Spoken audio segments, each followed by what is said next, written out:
Warning!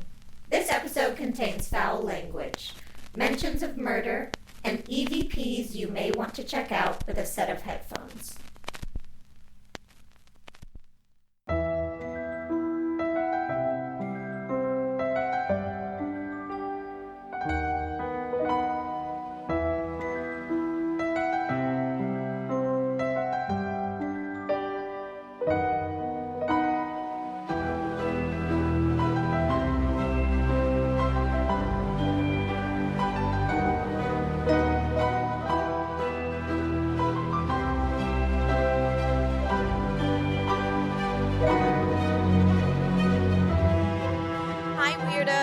Welcome to Keep It Weird, the podcast for all things strange and unusual, unexplained and mysterious, electronic, magnetic, prophetic, and everything in between.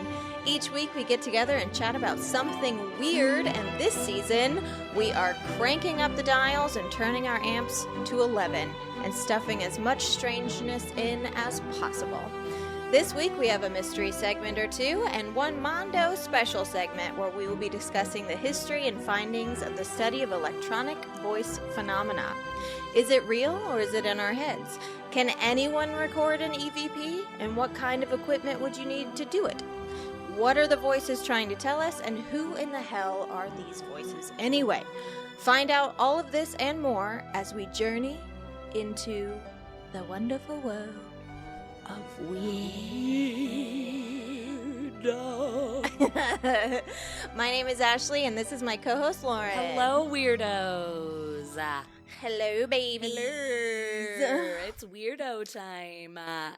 It's Weirdo Wednesday. Just kidding. It is Monday. It sure is. And I have a case of the Mondays, mostly because so do I. I'm seeing your beautiful face over the screen, which is nice and doesn't always happen. Sometimes we're only hearing each other's voices, but it's kind of bittersweet because I got to see you in person the other day. I know. And now, I want nothing else.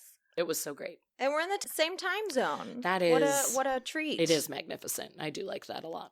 It's really great. It's 5 o'clock somewhere. Here. For both of us. 5:07 p.m. Here in Illinois. I'm in Chicago. Yeah, and even though my segment's crazy long today, I do think maybe we should touch on why we weren't here last week. Kind of a big story. A big deal in Ashley's life, guys. Kind of a big issue. Mm-hmm. We were actually supposed to record last week's episode last Monday. But Sunday, we were awoken, Joe and I were awoken at about 4 a.m. to a horrifying blazing house fire. And it was so scary. And I do kind of want to go over the events because some spookiness did happen. What? That night.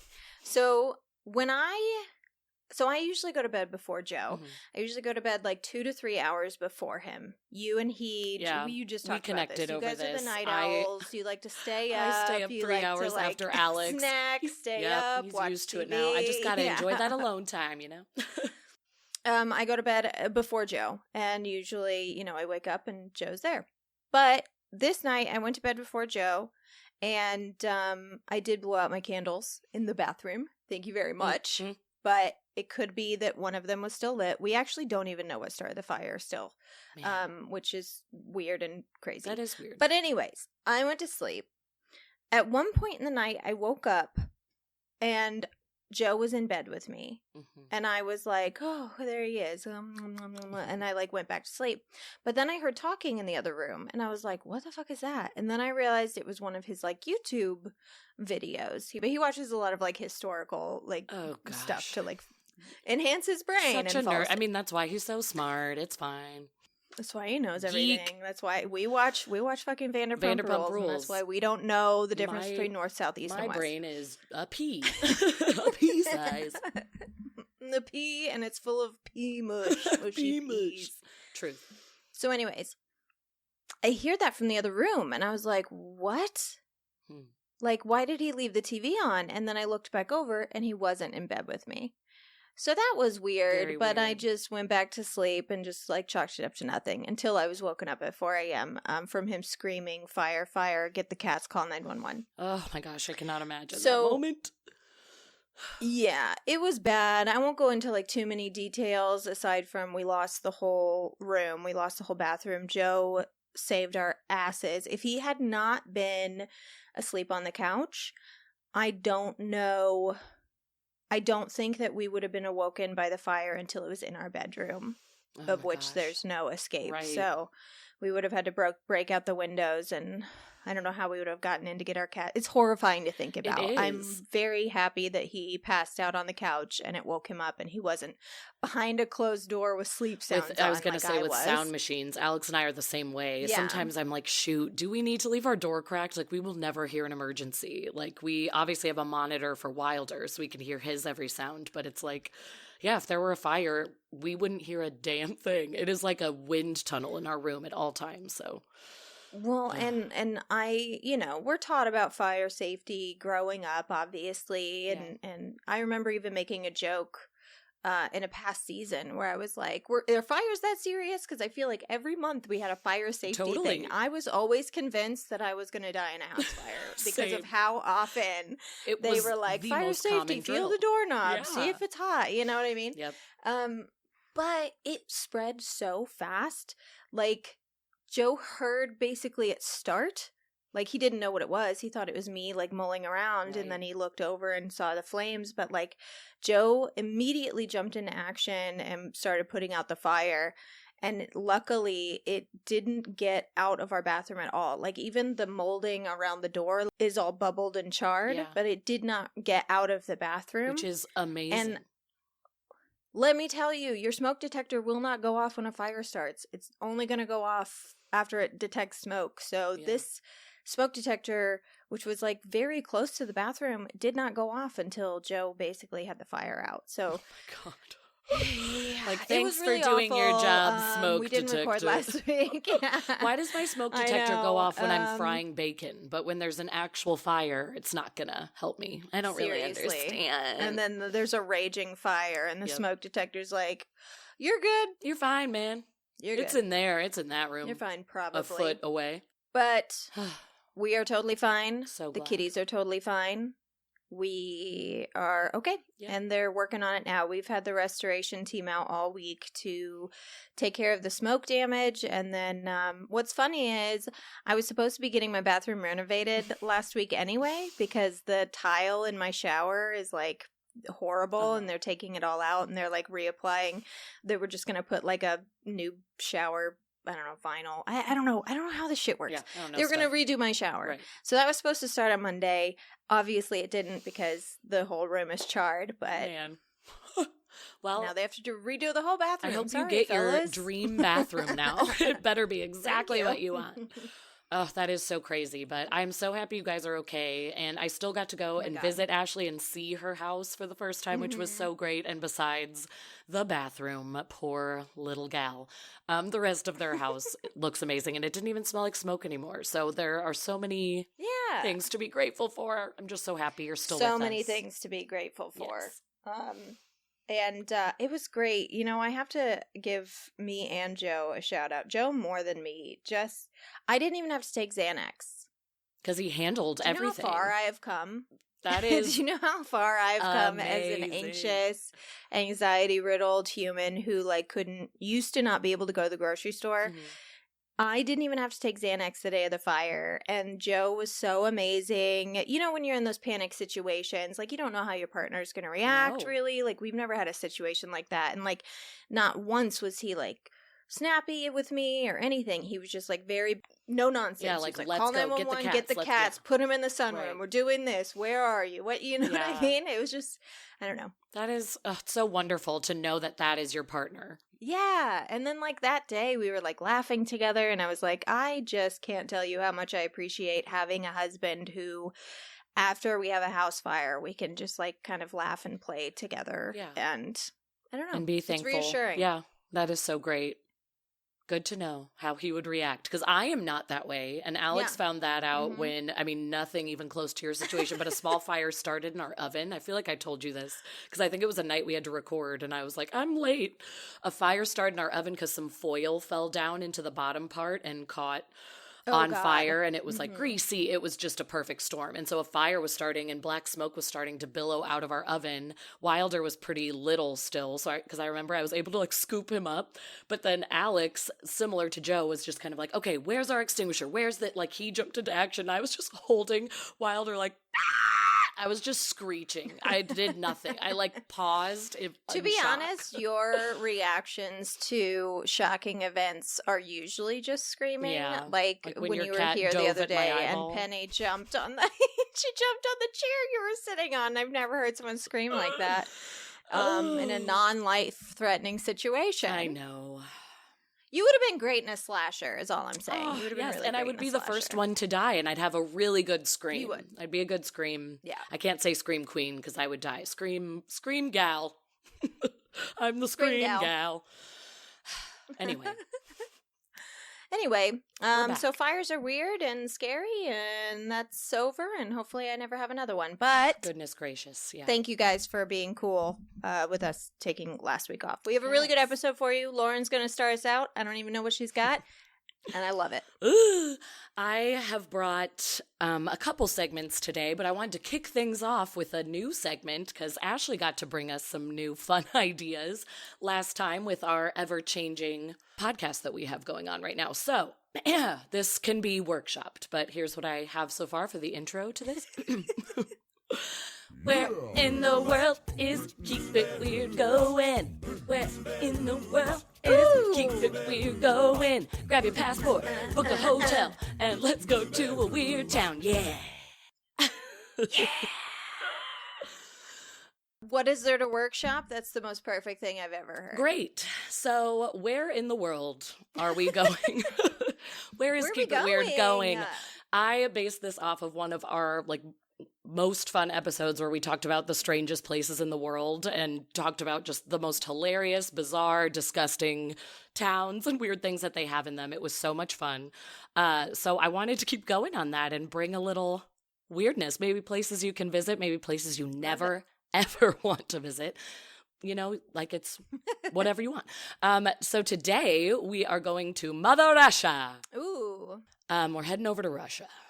And, you know, there's probably a lot of things over in Russia that could make this list, but today we are going to southern Russia.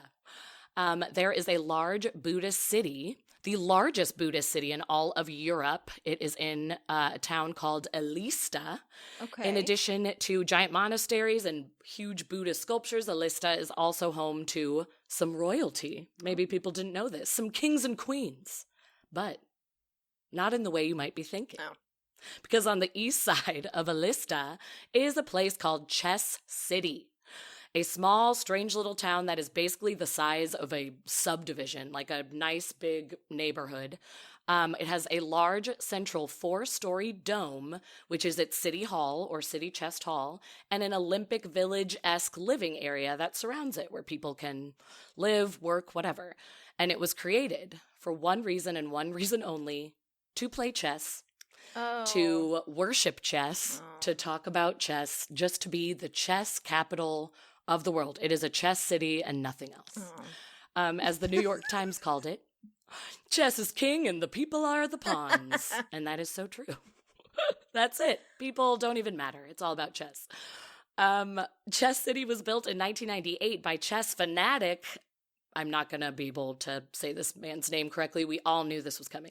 Kirsan Ilyumzhinov, who was an egotistical, aggressive leader of Russia's Kalmykia province and president of the International Chess Federation, who claims to have been, this is where it gets even weirder, abducted by aliens who told him that he must bring chess to Elista. Chess aliens? And chess aliens, chess-loving little alien guys abducted him, checked him out, and said, you get us. You like chess. We've been eyeing you. We've been studying you for a while. We see that you are one of us. You like this game of chess. So do we. So I need you to bring chess to your city. The city of Elista, it needs a chess town. All chess all the time. Chess capital of the world. Can you do it for us? And he's like, duh, got you. Bet, as the kids say. So, following the aliens' directions, Ilyumzhinov, crazy man, built Chess City just in time to host the 33rd Chess Olympiad in grand fashion. Got it all set up, got his amazing dome, Chess City Hall. The whole town, like this big event, featured a swimming pool, a chess museum, a large open-air chessboard, of course, and a museum of Buddhist art. Chess City hosted, because you got to have the Buddhist art. Yeah, what Buddhist a mishmash. City. Okay, go on. It was like, wait, we are a Buddhist city, so like if you're going to do the chess, also throw in the Buddhist statue, please. So Chess City hosted hundreds of elite grandmasters of the game, brilliant minds, and very special people like the Dalai Lama were even present there in its first few years. And was at that event in 1998 when it was first built, and that very first event. And then it was also home to several smaller chess championships in later years, including the 2004 Women's World Chess Championship and the 2006 World Chess Championship. It was meant to be the center of the chess universe. You know what? I was being very judgmental because as soon as you said, like, oh, it was a home to the Women's Chess Championship, I was being very judgmental because I immediately thought this is all dudes. There's no women allowed. There's some, like, weird... So there's women there, too. It's not just men. Yes. Wow. Yes, it is not just men, but you do have to be a chess player and you need to know about chess, or like, then I you'll be couldn't looked down join. upon and judged. Yeah. They would be like, get the They'd be fuck like, out of here. ma'am, we appreciate your interest in our alien overlords and our alien chess overlords, but you're not invited to this. It's going to be a no. Can't be here. Yeah, only chess players, very smart people allowed. Another fun little thing is that there is a statue of a fictional literary con man named Ostap Bender. His character in the book apparently is obsessed with chess, and he also had the belief that there should be a chess world capital and a place where people can meet and only talk about and play chess, all these like-minded individuals. So he is their fictional chess superhero. He has a statue. The Russians love him.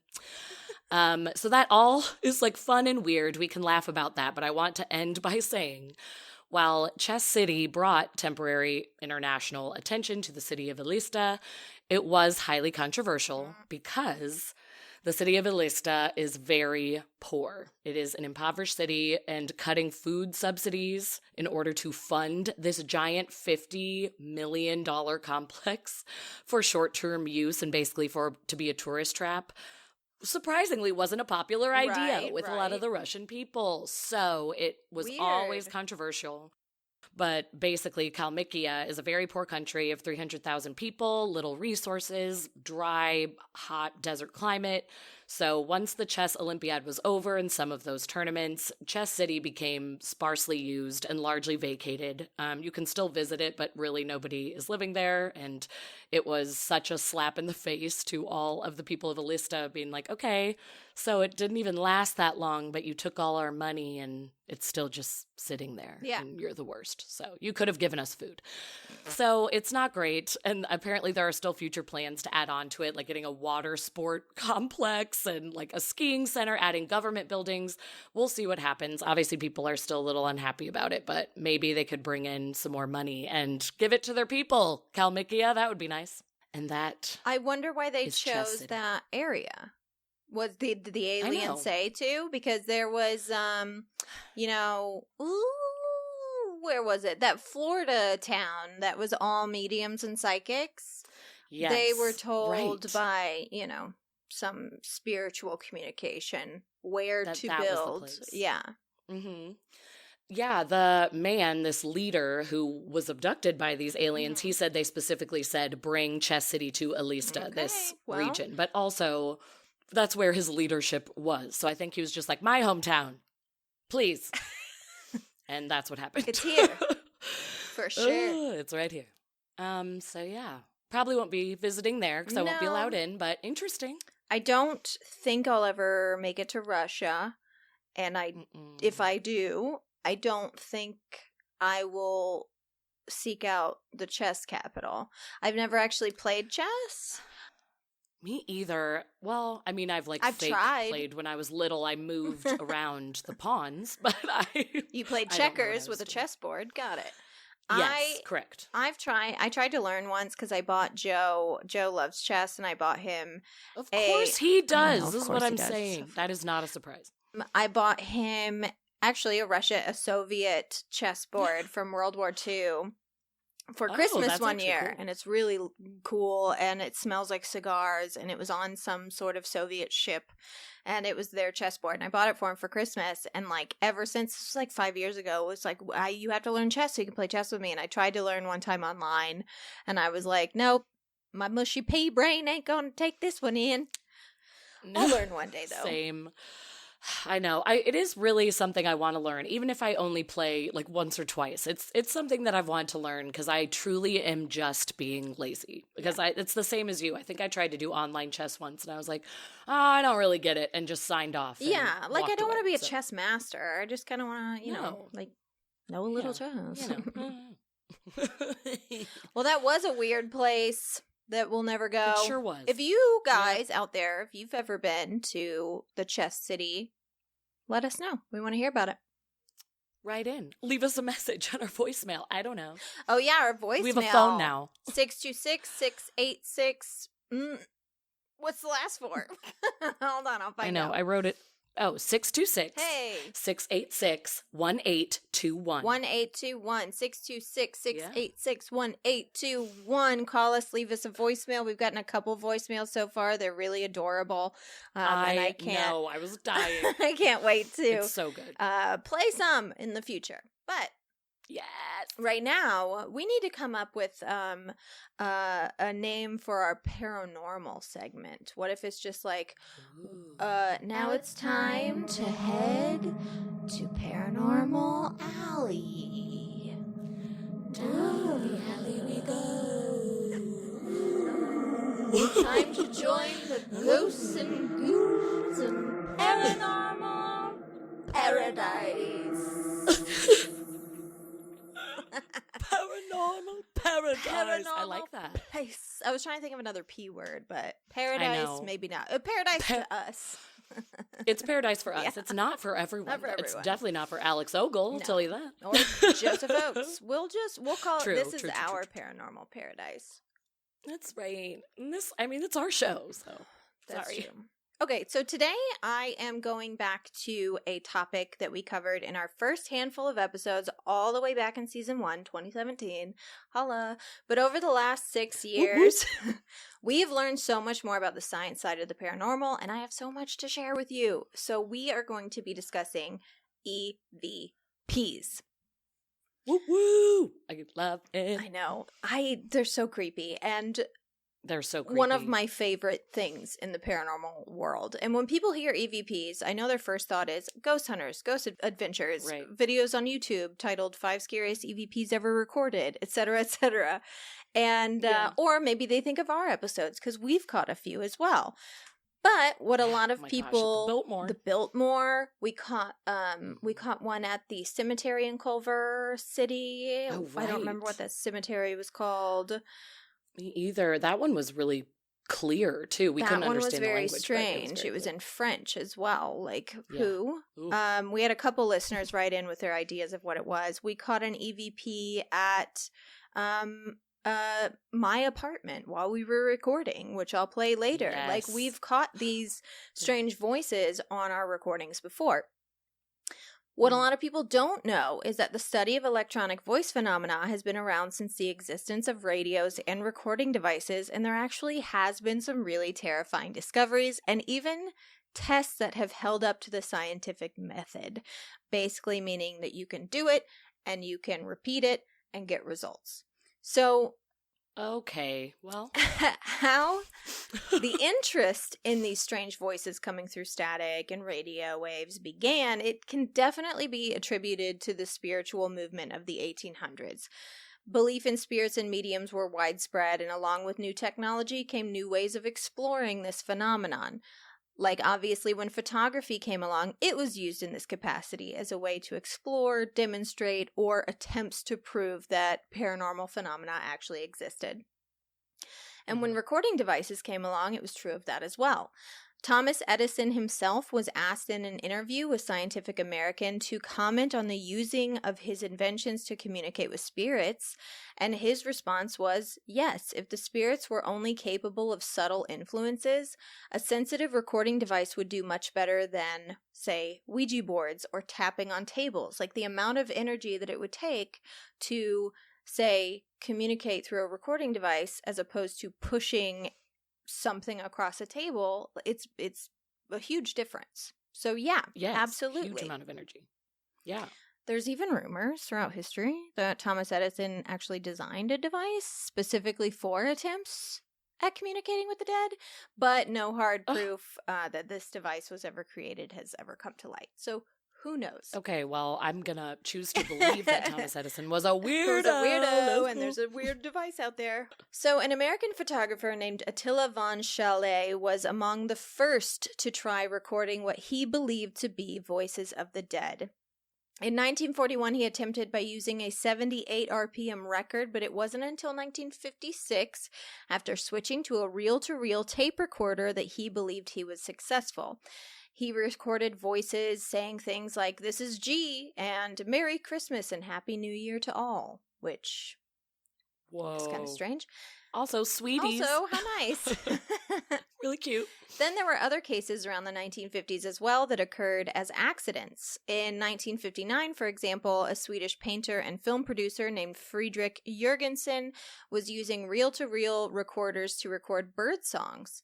And during playback, he heard what he believed to be his late father's voice, and later on in the recording, the voice of his deceased wife calling his name. He went on to make several recordings, including one that he said contained a message from his late mother. And that's actually an interesting part of EVP studies that we should discuss later. People do seem to become obsessed with it after hearing one of these voices come through on a recording. Yeah. Especially if you hear another one or two or three, like it seems people really kind of start to devote their life to it. And yeah, I understand that. Yeah, it's totally understandable. Like, especially if a voice that sounds like your dead wife says your name in a recording, you'd probably do little else with your time. Like, yes. I would devote all of my time to it because I would only want to hear their voice over and over. You know, it's like I would want to be chasing that, and I'd want to learn to understand it more and see how I could recreate it. I would, try to communicate further. Yeah, absolutely. Yeah. But despite the act of recording with the hopes of hearing voices, you know, it began with the spiritual movement. A lot of the men and women who worked in this phenomena back in the day, and even today, believed they were working with natural science. They didn't look at it as a paranormal, woo-woo, supernatural thing because they were using natural resources. When a lot of the early work was being done, you know, the golden age of EVPs, if you will, we were recording on tape. And I think that's really important to note because when we are recording on tapes, there's a lot of natural things occurring. As a technical process, you know, the microphone's attached to a tape recorder. Sound waves are picked up by the microphone and it converts them into electronic pulses. Those electronic pulses are then amplified inside the tape recorder and pass through the recording head, which gives out a magnetic pulse. Then it's recorded on magnetic tape. So sound waves, electronic pulses, magnetic pulses, radio waves, electricity, those are all natural things in our world. Radios, recorders, microphones, televisions, those are just the machines that we built in order to harness or manipulate these natural forces to do what we want them to do. Right. Which is so crazy to think about, that we're just taking all these natural forces and then we put it on this little thing that we're talking into right now. It's all just crazy. And like recorders today, the reason that we try not to use digital recorders is because that's a completely different science. It's not like the old tapes where all these natural things were occurring. And, you know, we didn't invent radio. Radio waves are ancient. They were here long before we existed. So I think it was, I didn't write it down, but I think it was like 1880 that we discovered radio waves. So it hasn't been that long. That's wild. Yeah. But I say all this because it's so easy to lump these early and current scientists into mystics and mediums. But that's not really the case at all. They're actually listening to these voices and going, what? How is this happening? If there's not a voice in the room making the sounds to appear on these tapes, how is it happening? What is happening? How is that getting picked up? Yeah. And throughout all the studies, the voices themselves are very interesting as well. Some people say they don't believe in EVPs because they think the microphone is picking up a signal from somewhere else, which, again, we know is possible with today's electronics, digital electronics. They're constantly affecting other digital electronics.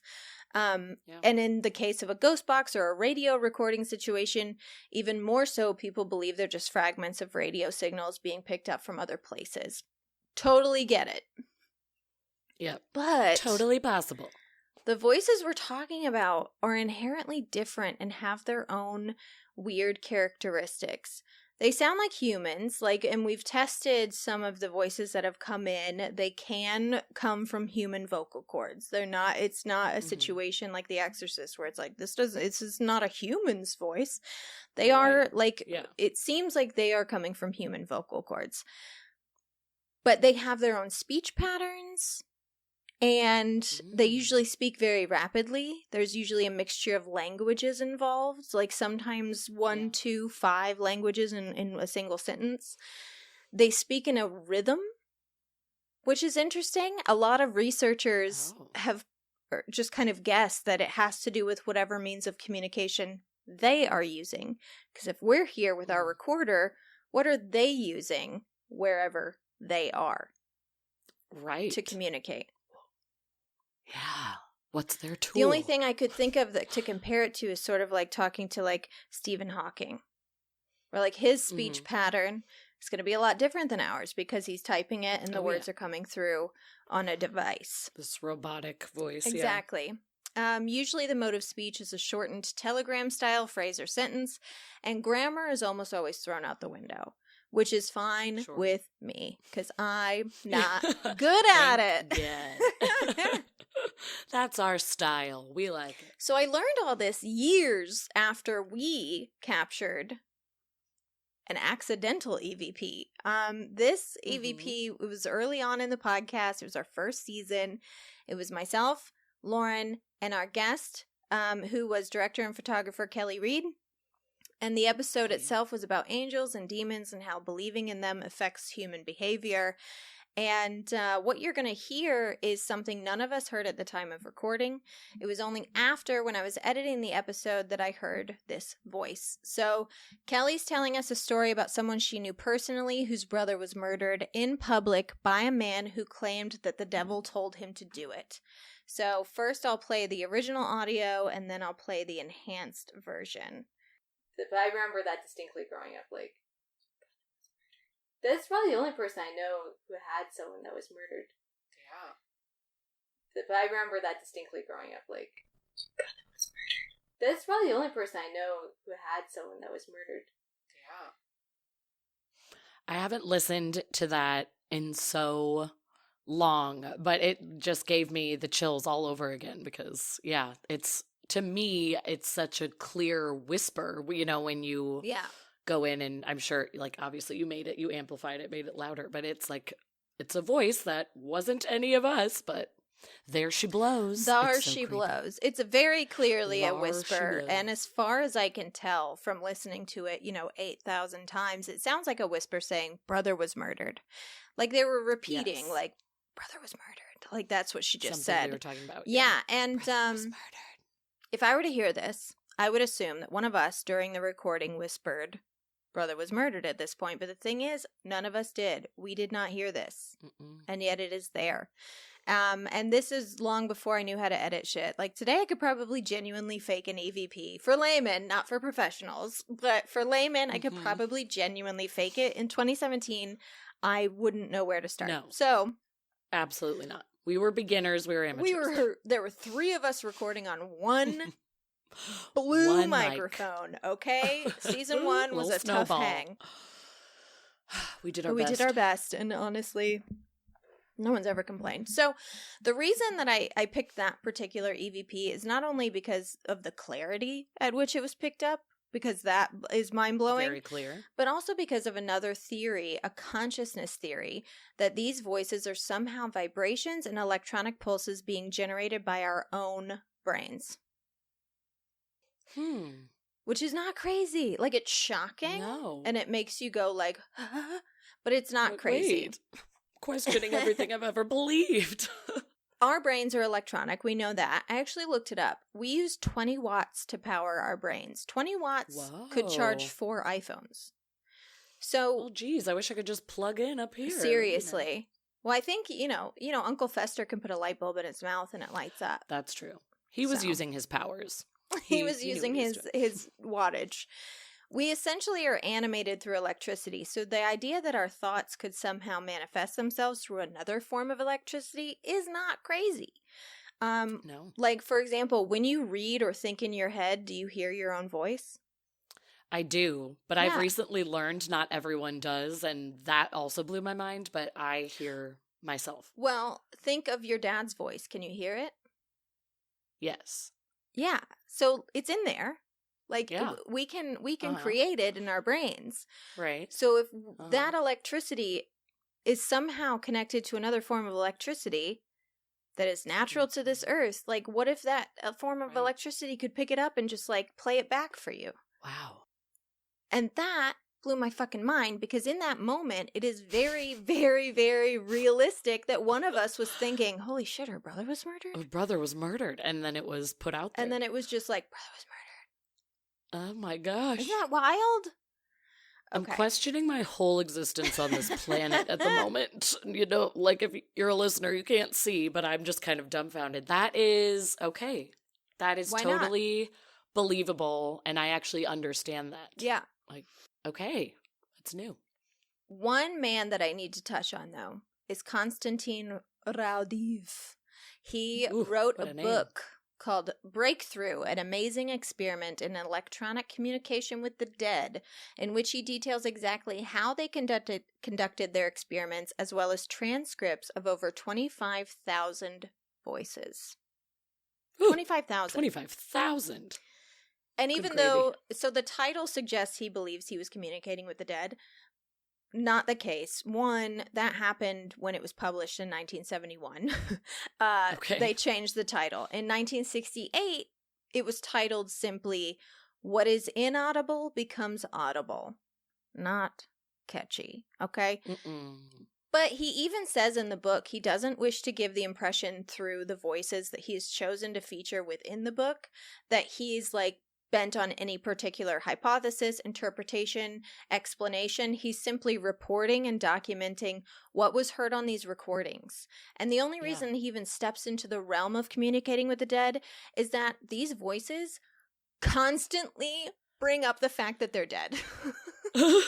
They want to talk about it. They constantly bring up the fact that they're dead. Like, literally to the point of, like, some of his deceased relatives coming through being like, hey, it's me, Teresa, your dead aunt. Like, some of them were really wild, but a lot of the times they reference the fact that they were dead people. Like, hey, I want to talk about me for a second. Yeah, I want to talk about me for a second. I'm for sure dead. So this man recorded over 100,000 audio tapes under laboratory conditions. Over 400 people were involved in his research, all of which heard and or studied the voices. Wow. Now, the Smiths actually used a sample of one of the tapes in their song Rubber Ring, if you've ever heard the song Rubber Ring. And I do have a clip here. I want to just let you hear a sample of, like, what they were recording. So you'll hear sort of the EVP, it's in another language, so you're not going to be able to understand it. But then you hear a woman coming in to explain what was said on this recording. Then, in Swedish and German, du sowas willst nicht glaube.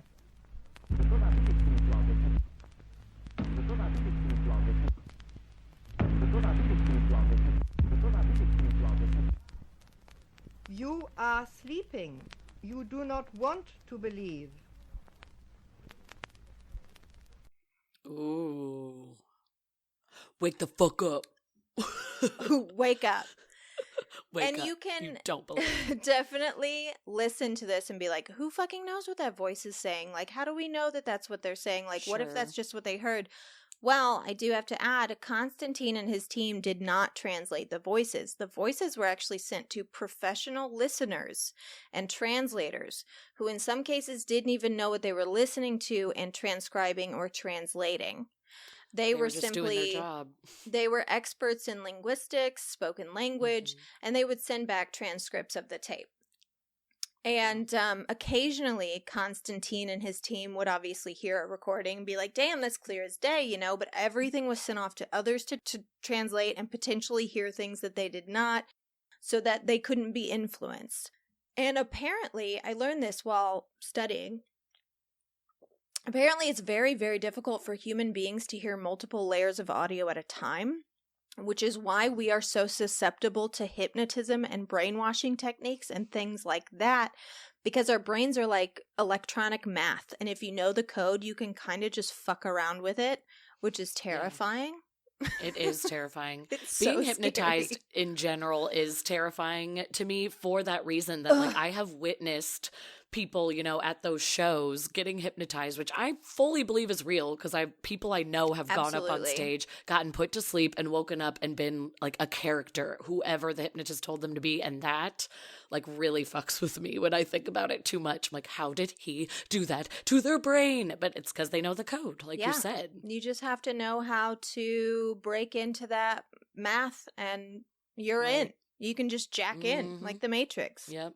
Truly. So that's horrifying. But It is. the reason that they did this, obviously, is to cut down on the amount of people saying you're just hearing what you want to hear. Because I know that's why we put out that brother was murdered clip at first, because it wasn't as clear to us at the time when it was saying. We knew it was a whisper, and we asked people, like, what do you hear when you hear this? What do you hear? And the general consensus was, brother was murdered. Brother was murdered. And then we're like, okay, so we weren't forcing that. Other people heard it as well. Yeah.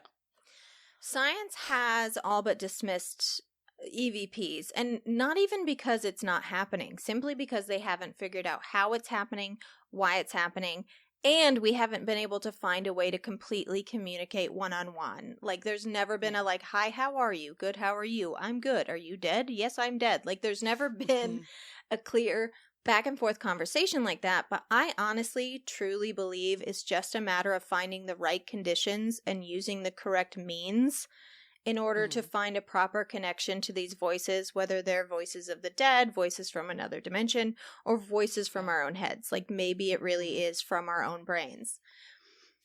But this is cool. In 2008 and 2009, a woman named Dr. Annabella Cardoso conducted controlled experiments in Spain that were inspired by the work of Friedrich Jürgensen and Konstantin Bladiv to try and replicate their findings, and she fucking did. She's a G. Of course, it was a woman. She's a G. They were able to do it in labs equipped with a shield for radio frequencies designed to prevent the influence of electromagnetic waves. They were joined by a man named Peter Hale, who's the top British expert in electronic frequencies and screening techniques, and Ralph Lovelock, who was a physicist and electronics expert. So they had people involved that didn't have anything to do with EVPs or paranormal or whatever. Yeah. And Peter Hale, who's known as one of the best in the world at his profession, said after he did the tests, "From the results we obtained, something is happening which I cannot explain in normal physical terms." So this is the top guy in the world at top brains, electronic frequencies. And he who's has saying, no I explanation. don't fucking know what's going on, but something's going on. Okay? That is when you know it's real. Over the course of these tests, and they did, I think they had 4 sessions. I could be wrong. There could be more. They were able to record around 20 voices over the 4 sessions that they felt were a direct response to their experiments. There were others that weren't clear enough, or there were others that like they couldn't figure out were a direct response to them, and they kind of left those out. But there were about 20 that they that were a direct response. And I actually want to go over a few of the phrases that they recorded to give you an idea of how kind of creepy these voices can be. Starting with a voice they recorded in August of 2008. And all these voices, they had like loudness rating. The loudness rating was good. Intelligibility rating was very good. And this voice that they recorded said, "No crie," which translates to, "he does not believe." And this is where I want to reference back to the Raudiv recording. "You are sleeping. You do not want to believe." This kind of message comes through a lot. The concern with the beliefs of the experimenters. Yeah. They'll oftentimes say things like, "he does not see" or "he cannot see." Oh, wow. And I'm very curious as to whether they're referencing, to me it's obvious, but I don't fucking know. But whether they're referencing the experimenter's ability to experience the paranormal, which is something that we've covered on this show before, that we sort of think that there are people who cannot experience it. Like, put them in the most haunted location in the world, they will be unable to feel, see, or hear it, whereas other people in the same room might be able to. Yeah. Which is wild. And this is something insane. Constantine and Cordosa took into account with their testing. They both said they would get stronger and or more consistent results depending on who was conducting the session, who was asking the questions. You know, when you do EVP sessions, they did them a lot of different ways. But like, for example, when you and I would do them, and this is something we have to take into account the next time we do a paranormal experiment. When we would do EVP sessions, what would we do? We would ask a question, then we would sit in silence. Right. And then we'd ask a question, then we'd sit in silence, hoping that one of those silences would have catching something. A voice. Yeah, exactly. So depending on who they had conducting these and asking the questions, sometimes some people got a lot of responses and some people did not. So having mediums conduct these experiments could actually be a really cool thing to experience. I have thought about that so much because I feel like we don't get a ton of action by any means. We're lucky that we've caught, things at all on our audio, and I'm always stoked about it. But me, for example, I don't think I ever get a response. I think you have at least gotten a response, like once or twice. I also feel like when our friend Tyler came on the Queen Mary with us, he, depending on what we were using, what kind of tools we were using at the moment, was getting some sort of response, but I never do. I'm one of those people that the other realm, or whatever you want to call it, is just like, nah, I'm not going to mess with her. She's not my style.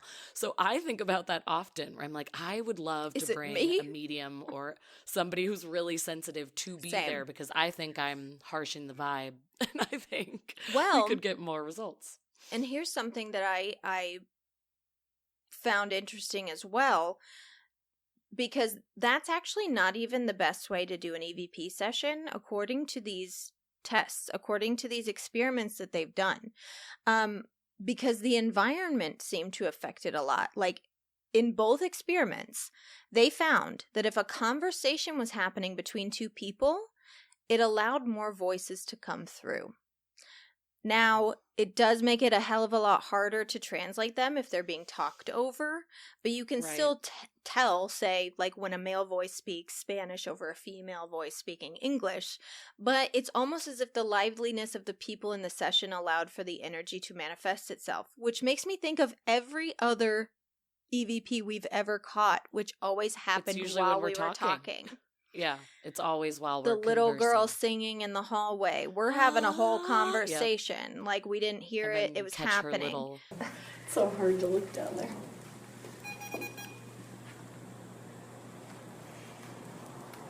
Yes. Yes. Who's Anyone that? here?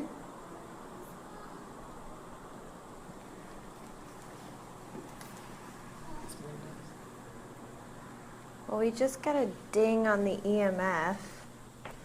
There's nothing not anything electrical here.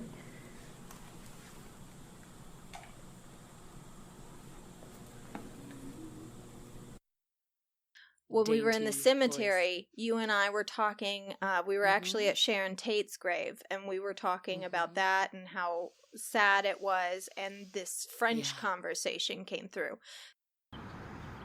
What a horrible, horrible death.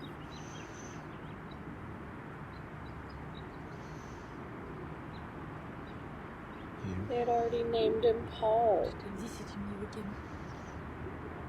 Right? That's a that name of the baby. Yeah. Paul Richard Polanski. Je t'emmène voir ta sœur.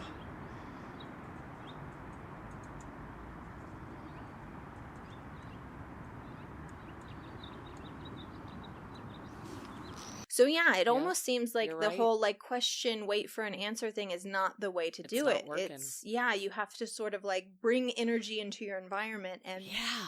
it might manifest something. So take notes. We got to take notes here. Yep. It's always when we're chatting. You're so right. We just need to like sit in spooky areas and be like, so what's going on? So with what's you going today?" on in your life? Got any gossip?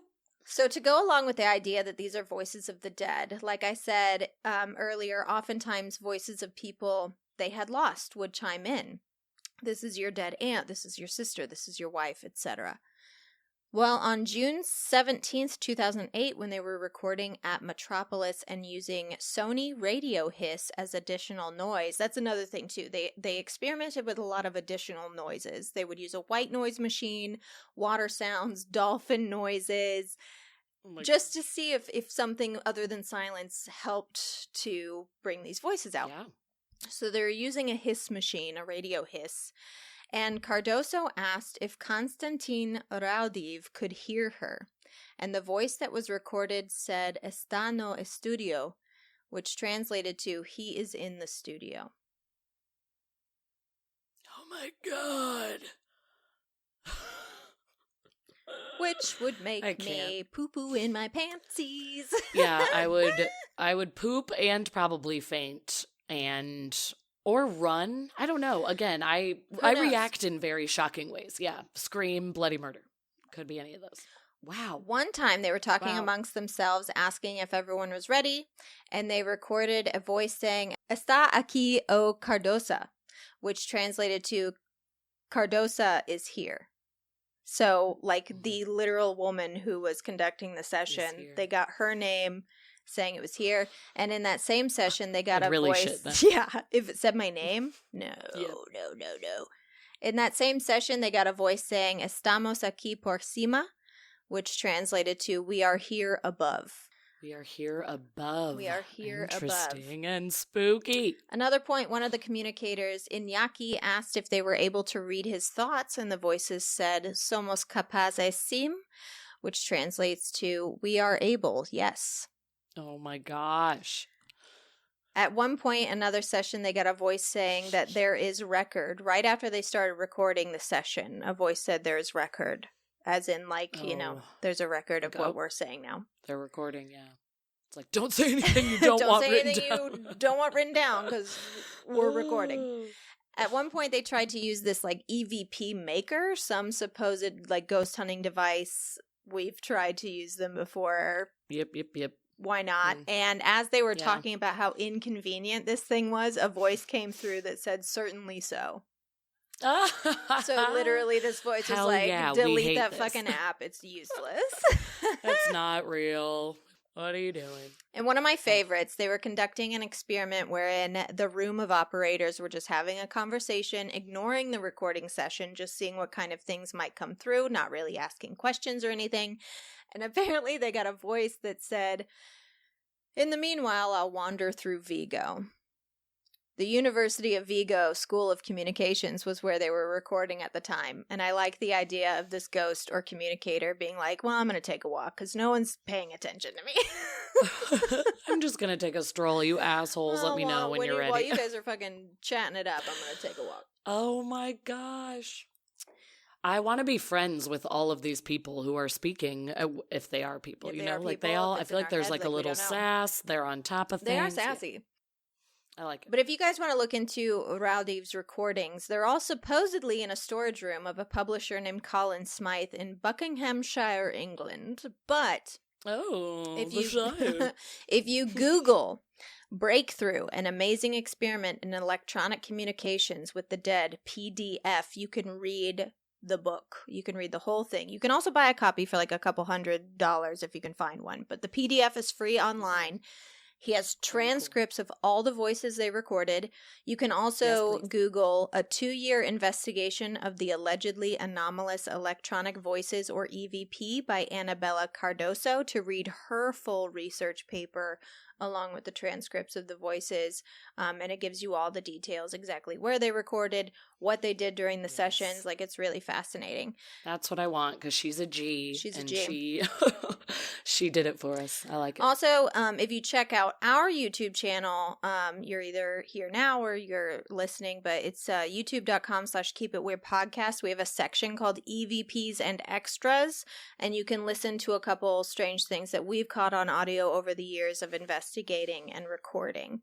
And I'm so glad that I did this research, one, because I've always felt that EVPs are legit, because that is something that we have experienced that I don't have an explanation for. Right. But also, I love them. I know. They're just so fun. No matter what is being said, or if it's even a language I understand, it is so fun. And I mean, again, for me, who doesn't have a lot of experiences in general with the paranormal, that's why I love these, because this is something that I have now experienced multiple times through this podcast and our research and our ghost hunts. And I absolutely love it, because it gives me, you know, those chills up my spine, the fun kind of chills up your spine. And no matter what we do, we can't explain what was happening in that moment. We know we were the only two people there. And it's very bizarre and cool. So, and I also love that I did this research, because now the next time I go on a paranormal investigation and I do want to conduct an EVP session, I have an entirely new way of doing it. Yeah, like, we have new knowledge. Completely new knowledge. We can go into this in a totally different way. Mm-hmm. I'm stoked. So am I. Oh my gosh. That was a dolphin. Well, I love it. Extra, extra, read all about it. Lauren's got a question and we want to talk about it. Go questions. Oh, I had to go back and listen to our episode. I was like, what ridiculous thing did Ashley do? The question sheer that I was 1,000% positive that was going to be deleted and never used, and now is my favorite segment opener. I truly love it. Like, no notes. It's great. No notes. And remember that this question segment is for all of you listeners, as well as Ashley and myself, and you can send us an email, a DM, a comment if you're on YouTube, or you can now call us and leave a message on our special Keep It Weird number, 626-686-1821. Okay, today's question. Mm-hmm. If you could be a fly on the wall, who would you want to listen in on? I would want to listen in on David Miscavige. That's a really good one. And Shelley Miscavige, actually, because I bet I'd hear fucking crickets, because she's fucking dead and you can't convince me otherwise. Oh my God. It's a horrible thing to say, but I don't think she's alive. I kind of think the same. And we're so on the same wavelength. My sister and I were talking about this question earlier today, and Julia said she would want to kind of be a past fly on the wall. Hers isn't a present answer. Sure. She said, I wish I could be a fly on the wall to know who killed John Benet Ramsey and like be in the family's room, like hear the conversations that happened right after. Yeah. And after she said that, I was like, damn, yes, obviously, because that mystery will torture me till the day I die. But, so that was a really good one. And so then we went down a whole thing of unsolved mysteries, murders, disappearances, and that is easy to do. But one that is more current and that is also torturing me in the pop culture world, I would love to be a fly on the wall in Britney Spears' home. Good. Because I want to know what's going on there. Because it doesn't seem good. No. And part of me thinks she's being held hostage by her husband. And something's weird. I know. So I want someone who has no connection to her, cannot profit off of her in any way, to be able to go in there, like get a handle on the sitch, and then come out and tell us if she's okay or not. Right. Because, Yep. you know, I was one of them just saying, like, the conservatorship is bullshit. Like, she doesn't need that. If we're going to let Kanye West walk around being as batshit as he is, he's not under conservatorship. Like, she should be at least in control of her own money that she makes. Yeah. Like, are you kidding me? If she blows it, guess what? She blows it. She's an adult fucking That's woman. on her. But she is an adult, so give her the chance to blow all her money like a fool if she wants to. Yeah. But now it's like she's free, but is she free? Yeah, I can't make heads or tails of it. Me Which, either. like, part of me is like I'm... none of my fucking business. Like, totally. You know. I know. I'm just nosy. So yeah, that's why I'm like, really nosy. if I could be a little fly spy, I'm nosy as fly spy. Yeah, it's like on that same vein. Like, I want to be in every room that Ariana and Tom Sandoval are in together. It's like the pop culture idiot in me and reality TV obsessed person wants to know every little thing. Yeah. But yeah, my sister really, as soon as she said JonBenet Ramsey, I was like, Lord, yes, somebody tell me the answer. That was one of my answers when someone had asked me, like, when you die, what's the first question you're going to ask? And I was like, who killed JonBenet Ramsey? Like, just put it to bed. Yeah. Like, I'm not going to live out the afterlife in peace until I have this answer. So you might as well fucking tell me. Same. Yeah, listeners, please call in, write in. Tell us if you could be a fly on the wall, any wall, a fly spy. Fly spy. What wall would you be on and why? That is all the time, though, we have this week for Keep It Weird. Thank you so much for tuning in, as usual. Please follow us on social media at Keep It Weirdcast. If you do follow us on social media, you would have known last week there wasn't going to be an episode because there was a fire. And you wouldn't be sitting there going, like, where's my Keep It Weird episode? Are they done? Are they retired? We're not retired. We're here. I just almost died. But... follow us on social media at Keep It Weirdcast. That's Instagram, Twitter. We have a Facebook page. We have a Facebook group you can join. We have a ton of chats. We have a horror movie chat, a mental health chat. So if you just want a group of like-minded individuals, so you can check in with them. You can, they send like promising messages. Sometimes it's like, hey guys, I could really use a picture of your pets today. And everyone just sends pictures of their pets. It's really wonderful. It's really lovely. It's support, accountability, all of it. So good. Yeah. So I highly recommend you join that if that's something you like. Also, please consider joining our Patreon, www.patreon.com/keepitweirdpodcast. It's how we make money to produce this show. It's how we keep this show going. It's how we'll hopefully, within the next year, hire some social media help, maybe some editing help, and make our lives easier. Yeah. We could have recorded last week. We could have just banged one out, and then someone else could have taken care of it, and we could have talked about the fire then, but... help us hire a team. Mama Cass didn't have the energy, so... no, totally fair. But please do that as well. And now... bees! It's hive mind. It's the bees! Hive mind. Okay, so you should know this by now. I'm feeling good. Feeling good today. Unless you turn our episode off before... they end, which first of all, how could you? Second of all, I do the same shit. As soon as they're like, thanks for listening, I'm like, bye. I can't really fault you. But I hope you got distracted and accidentally let it play and you've made it here. We hope you're still here because we are ending our episodes attempting to enhance our psychic ability. Now, we've had 2 tries. Both were unsuccessful, which is a bummer, but also to be expected. One time it was user error. Ashley said a shape that didn't exist in the deck, so I'm still upset about that. Here's the thing. Maybe you were thinking of a triangle. It was a star, and the top point of a star is looks a triangle. Like a triangle. Maybe I only saw part of it. We've had 2 tries, both were unsuccessful. That's to be expected. But I'm going to be adding in some tips as well to see if we can get better at this. So today, our tip, Lauren, I'm going to be trying to send you a psychic message. And the tip I found today is to both tune out your senses. Try to tune out things you are hearing that might be a distraction. Loosen all your muscles and close your eyes. And I'm going to do the same as I attempt to show you in your mind what is on this card. Do you want a refresher of what the cards are? Here you go. Yeah, I was like, wait a minute. Because I'll say triangle. Plus sign, square, circle, triangle, wavy line.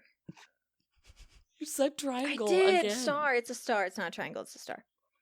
I cannot. What's wrong with me? You're gonna ruin us. Okay. Do not say triangle. Got it. So, we're both gonna close our eyes. I'm gonna picture this. Are you ready? I'm gonna send this to you psychically. Okay, here we go. 1, 2, 3.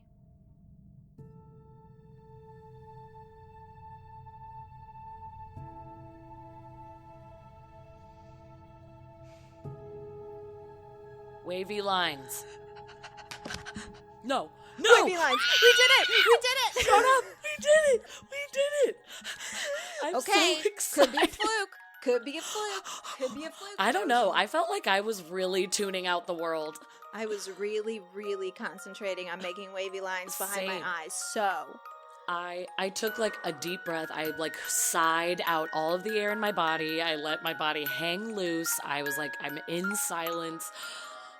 I really feel like I received your message. it was wavy lines. Okay, well, so listen. proud of us. Tune in next week where we will have another hive. No, we're not going to Hopefully stop get it after again. we won. We're going to see if we can strengthen this. Oh. We're going to get to the point hope where we so. guess the right card every week. I believe it. I believe in us. Aw, what if we got that one right because we were just together and we just needed to see each other in person to reconnect? Love that. Should we for get us. this tattooed Or on we're our in the arm? same Oh. state. Yes. Yes. Anyways, guys, see you next week. Keep it Weird.